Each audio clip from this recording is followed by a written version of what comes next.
Well, hi everybody, and welcome back again. I'm back to revisit this Weird-ohs Wait a Minute build I did quite a while ago.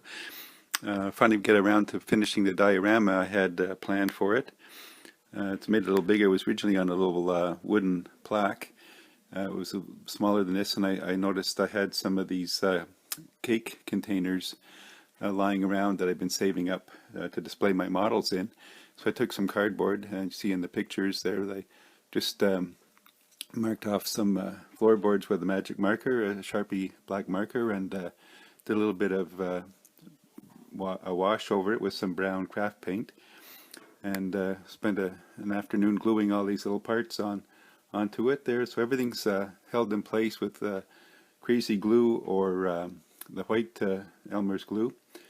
And so I've got the little fella here building models, and got a stash over there in the corner with a few models displayed and some modeling magazines on the floor there. You got a tube of glue and a X-Acto knife type of thing, and the little car he's working on. He's got the plans there and the cutting board. Some boxes of kits and some spray cans there, all ready to go. So got all the vest with the different models on the brand makes on there on his vest.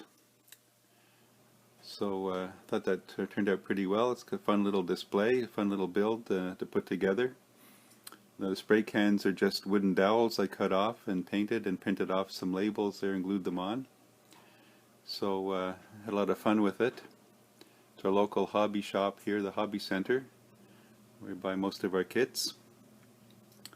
An old worn out tube of crazy glue.